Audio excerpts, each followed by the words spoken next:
tem um deste? Sou louca pelo meu. Na verdade, adoro todas as minhas coisas. Já se perguntou de onde vêm todas as coisas que compramos e para onde vão quando nos desfazemos delas? Não conseguia deixar de pensar nisso, por isso quis saber mais sobre o assunto. E os livros diziam que as coisas se deslocam ao longo de um sistema. Da extração para a produção, para a distribuição, para o consumo e para o tratamento de lixo. Isso tudo se chama a economia de materiais. Bem, estudei um pouco mais. Eu passei 10 anos viajando pelo mundo atrás de pistas de onde vêm as nossas coisas e para onde vão. E sabe o que eu descobri? Esta não é toda a história. Falta muita coisa nessa explicação. Em primeiro lugar, neste sistema parece que está tudo bem, sem problemas. Mas, na verdade, é um sistema em crise, porque trata-se de um sistema linear, e nós vivemos num planeta finito, e não se pode gerir um sistema linear num planeta finito, indefinidamente. Em todas as suas etapas, este sistema interage com o mundo real. A vida real não acontece numa página em branco.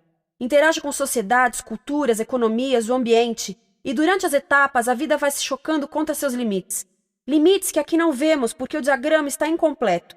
Então voltemos atrás para preencher alguns espaços e ver o que falta. Uma das coisas mais importantes em falta são as pessoas. Sim, pessoas. As pessoas vivem e trabalham em todas as etapas desse sistema, onde algumas são um pouco mais importantes que outras, algumas têm maior poder de decisão. Quem são elas? Comecemos pelo governo. Meus amigos dizem que eu devia usar um tanque para simbolizar o governo, e isso é uma realidade em muitos países, e cada vez mais também no nosso. Afinal, mais de 50% dos nossos impostos vão para os militares. Mas vou usar uma pessoa para simbolizar o governo, porque acredito nos valores e na visão de que o governo deve ser das pessoas, pelas pessoas, para as pessoas. A função do governo é olhar por nós, cuidar de nós. Esse é o seu trabalho. Depois vem as corporações. O que leva as corporações a parecerem maiores que o governo é porque elas são maiores que o governo. Atualmente, entre as 100 maiores economias da Terra, 51 são corporações. À medida que as corporações foram crescendo, em tamanho e poder, assistimos a uma pequena mudança no governo, como se estivessem mais preocupados com o bem-estar deles do que com o nosso. Muito bem, então vejamos o que mais falta nessa imagem. Começaremos pela extração, que é uma palavra pomposa para exploração de recursos naturais, que por sua vez é uma palavra pomposa para destruir o planeta. A verdade é que cortamos as árvores, arrebentamos as montanhas para extrair os metais, consumimos toda a água e exterminamos os animais. Aqui enfrentamos o nosso primeiro limite. Estamos ficando sem recursos naturais. Estamos utilizando demasiados materiais. Sei que isto pode ser difícil de ouvir, mas é a verdade. Por isso temos que lidar com isso. Durante apenas as 3 últimas décadas, foram consumidos 33% dos recursos naturais do planeta. Desapareceram. Cortamos, minamos, perfuramos e destruímos o planeta tão depressa que estamos debilitando a capacidade do planeta para sustentar o nosso modo de vida. Onde eu vivo, nos Estados Unidos, resta-nos menos de 4% da nossa floresta original.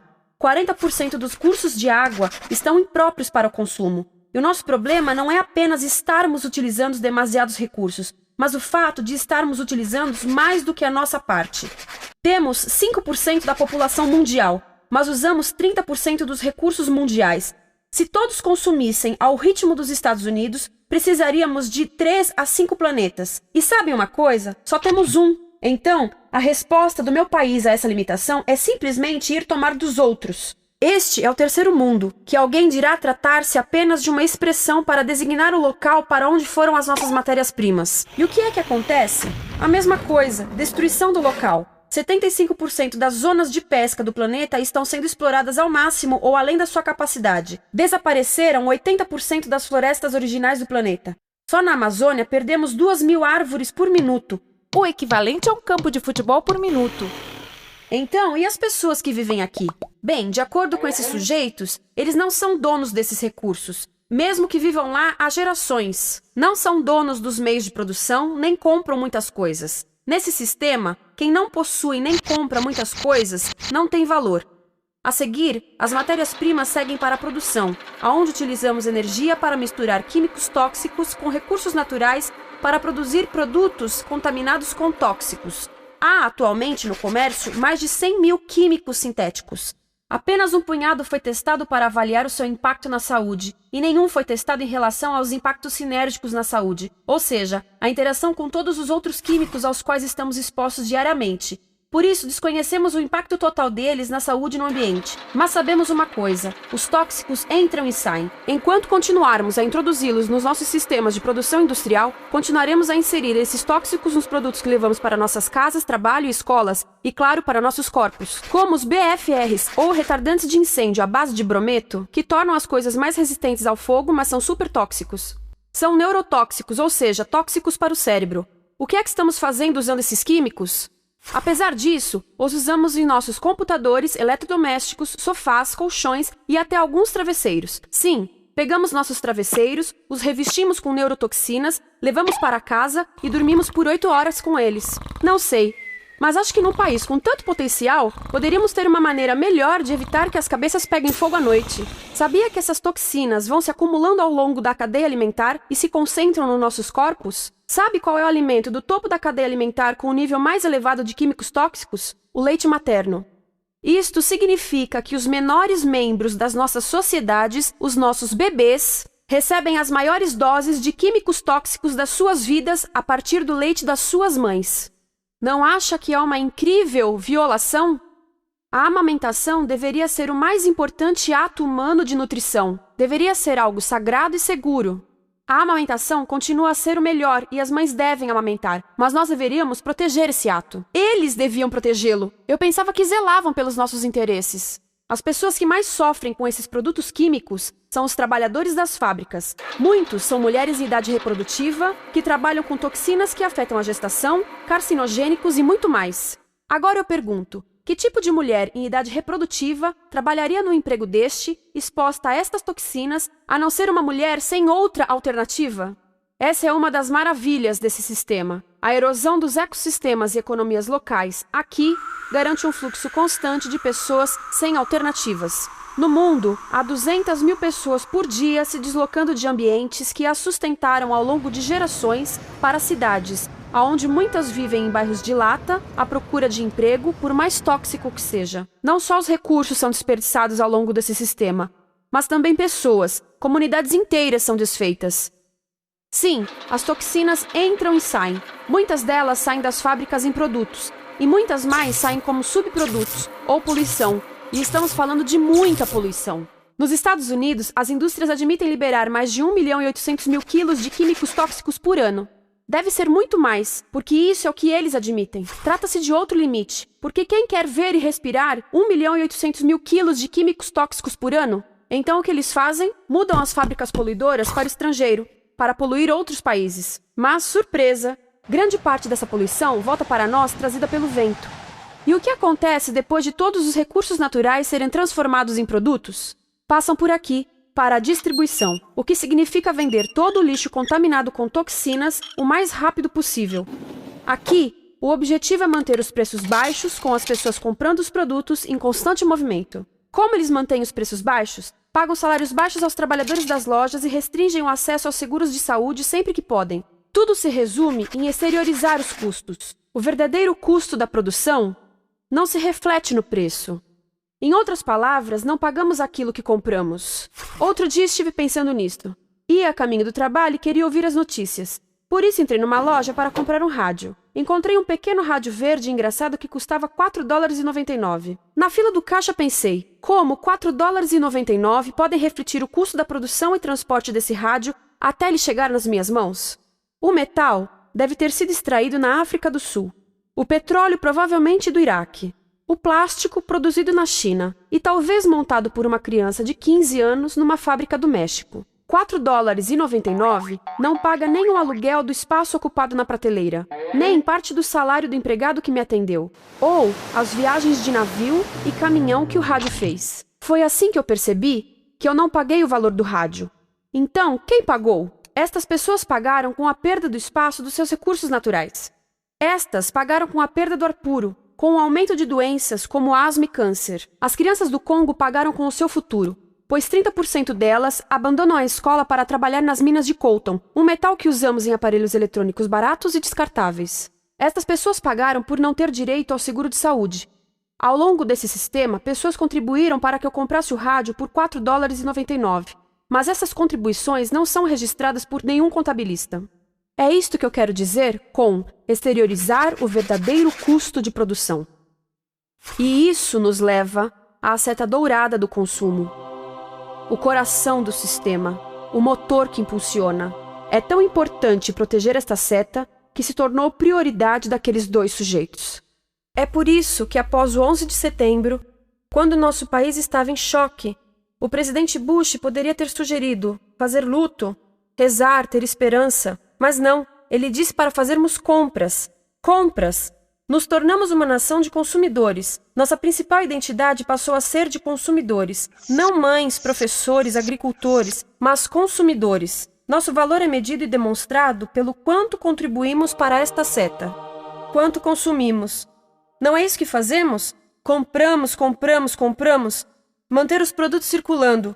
E como circulam? Sabe qual a porcentagem dos produtos que circulam através desse sistema que ainda são usados 6 meses depois da venda na América do Norte? 50%? 20%? Não, 1%. 1. Em outras palavras, 99% das coisas que nós cultivamos, processamos, transformamos, 99% das coisas que percorrem o sistema são lixo em menos de 6 meses. Como é que podemos gerir um planeta com esse nível de rendimento? Mas não foi sempre assim. Hoje, o consumidor médio americano consome o dobro que há 50 anos. Pergunte à sua avó. No tempo dela, a boa gestão, a engenhosidade e a poupança eram valorizados. Então, como é que isso aconteceu? Bem, não aconteceu simplesmente. Foi planejado. Pouco depois da Segunda Guerra Mundial, estes sujeitos estudavam a forma de impulsionar a economia. O analista de vendas Victor Lebow articulou a solução que se tornaria a norma de todo o sistema. Ele disse: a nossa enorme economia produtiva exige que façamos do consumo a nossa forma de vida, que tornemos a compra e o uso de bens em rituais, que procuremos a nossa satisfação espiritual, a satisfação do nosso ego no consumo. Precisamos que as coisas sejam consumidas, destruídas, substituídas e descartadas a um ritmo cada vez maior. O conselheiro econômico do presidente Eisenhower disse: o principal objetivo da economia americana é produzir mais bens de consumo. Mais bens de consumo? O nosso principal objetivo? Não é providenciar cuidados médicos, ou educação, ou transportes seguros, ou sustentabilidade, ou justiça? Bens de consumo? Como é que eles nos fizeram adotar esse sistema de forma tão entusiástica? Bem, 2 das suas estratégias mais bem-sucedidas são a obsolescência planejada e a obsolescência perceptiva. A obsolescência planejada é uma outra forma de dizer criado para ir para o lixo. Eles fazem as coisas de modo que sejam inúteis tão rápido quanto possível para jogarmos fora e voltarmos a comprar. Isso é óbvio em sacolas ou copos de plástico, mas verifica-se isso em coisas maiores como esfregões, DVDs, máquinas fotográficas, churrasqueiras, quase tudo, até computadores. Já reparou que quando compra um computador, a tecnologia muda tão rápido que em poucos anos se torna quase um impedimento para a comunicação? Fiquei curiosa e abri um desses computadores para ver o que tinha dentro, e descobri que a peça que se muda a cada ano é apenas uma pecinha no canto. Mas não se pode mudar apenas essa peça, porque cada nova versão tem um formato diferente. Tem que jogar tudo fora e comprar um novo. Estive lendo sobre o design industrial da década de 50, quando a obsolescência planejada começou a aparecer. Esses designers eram muito claros sobre o assunto. Chegavam a debater quão rápido conseguiam que um aparelho avariasse, mas de modo que o consumidor mantivesse fé suficiente para ir comprar outro. Foi tão intencional, mas as coisas não avariam suficientemente rápido para manter essa seta funcionando. Por isso existe também a obsolescência perceptiva. A obsolescência perceptiva nos convence a jogar fora coisas que ainda são perfeitamente úteis. Como fazem isso? Mudam a aparência das coisas. Por isso, se comprou suas coisas há alguns anos, todos percebem que você não tem contribuído para essa seta. E como o nosso valor depende da nossa contribuição para essa seta, isso pode ser embaraçoso. Por exemplo, se eu tiver o mesmo monitor de computador gordo e branco na minha mesa por 5 anos e a minha colega tiver comprado um computador novo, ela vai ter um monitor plano brilhante que combina com o computador, com o celular e até com as canetas. Ela parece estar operando uma nave espacial e eu pareço que tenho uma máquina de lavar na mesa. A moda é outro bom exemplo. Já se perguntou por que os saltos dos sapatos das mulheres passam de largos para finos num ano e no próximo de finos para largos? Não é por haver um debate sobre qual deles é mais saudável. É porque usar saltos largos num ano de saltos finos mostra que você não contribuiu recentemente para a seta. Por isso não vale tanto quanto a pessoa com saltos finos ao seu lado, ou em um anúncio. É para comprarmos sapatos novos. A publicidade e a mídia em geral têm um papel importante nisto. Cada um de nós nos Estados Unidos é bombardeado com mais de 3.000 anúncios por dia. Vemos mais publicidade num ano do que as pessoas há 50 anos viam em toda a vida. Qual é o objetivo de um anúncio se não nos fazer infelizes com o que temos? Por isso, nos dizem 3.000 vezes por dia que o nosso cabelo está errado, nossa pele, nossa roupa, nossos móveis, nossos carros, nós estamos errados. Mas tudo se resolve se formos às compras. A mídia também ajuda a esconder tudo isto e isto. Por isso, a única parte da economia que vemos são as compras. A extração, produção e envio para o lixo acontecem fora do nosso campo de visão. Por isso, nos Estados Unidos, temos mais coisas do que tivemos antes, mas pesquisas mostram nossa felicidade declinando. Nossa felicidade teve seu pico na década de 50, a mesma época em que a febre consumista explodiu. Coincidência interessante. Acho que sei o porquê. Temos mais coisas, porém menos tempo para o que realmente nos faz felizes. Amigos, família, tempo livre. Estamos trabalhando mais do que nunca. Analistas dizem que não temos tão pouco tempo livre desde a sociedade feudal. E sabem quais são as duas atividades que mais fazemos no pouco tempo livre que temos? Ver televisão e fazer compras.